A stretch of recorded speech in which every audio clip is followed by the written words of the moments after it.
Hello and welcome. Today, we're diving into a powerful open source platform that, a lot of people wrote off, but now it's making a huge strategic comeback.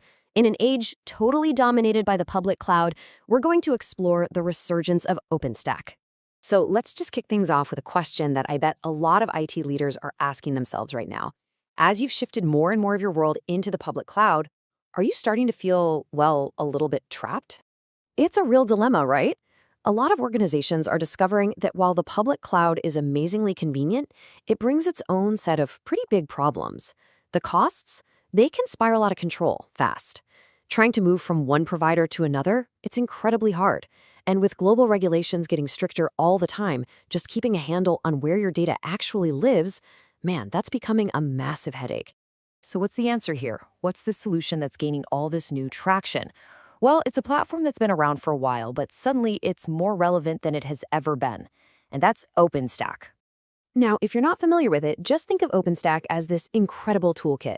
It's an open source project that hands you all the essential building blocks. We're talking software for compute, storage, networking, the whole shebang, so you can build and manage your own cloud on your own hardware. The journey OpenStack has been on is pretty fascinating. It launched way back in 2010 with all this promise, but then, boom. The hyperscale public clouds like AWS and Azure just exploded, and a lot of folks thought its time was over. But now, ironically, because of the exact problems those public clouds created, OpenStack is seeing this major comeback for private and hybrid cloud setups. Its real power comes down to these four core strengths. First, it's modular, which means you can pick and choose the parts you need. Like, you can use its Novo component for compute and pair it with a Swift component for object storage. It's also built to scale from tiny deployments all the way to massive ones. It's designed to play nice with the enterprise gear you already own, and crucially, it's backed by this huge global open source community that's always making it better. Okay, so what are the specific reasons that enterprises are suddenly giving OpenStack a serious second look? Let's break down what's really driving this renewed interest. It really boils down to 5 key things. First, it's the perfect engine for a hybrid cloud strategy, letting you mix a private cloud with public services. Second, it's a lifeline for data sovereignty, letting you keep sensitive data on your own turf. Third, you can seriously optimize costs by using your own hardware. Fourth, it is the ultimate antidote to vendor lock-in. And finally, it's fantastic for specialized jobs like telecom networks and what's called edge computing. That just means processing data closer to where it's being created instead of sending it all the way to a central cloud.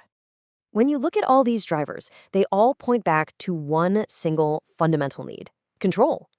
It's about enterprises wanting to take back strategic control over their infrastructure, their data, and frankly, their own destiny in the cloud. And this is all leading to a really big shift in how businesses are thinking about cloud strategy. The whole conversation is changing.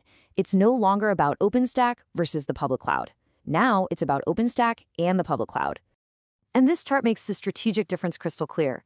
The public clouds give you standardized services, but your control is limited. OpenStack, on the other hand, gives you massive amounts of control and total customization.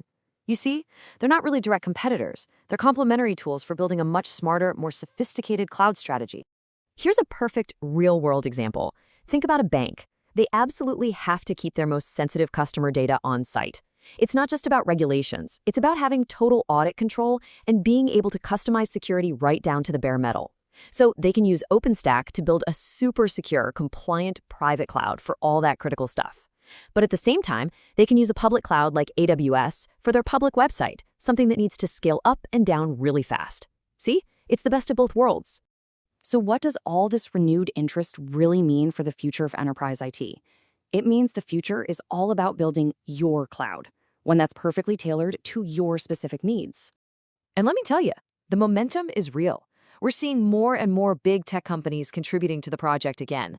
The community is busy developing new components to tackle modern challenges like AI and machine learning.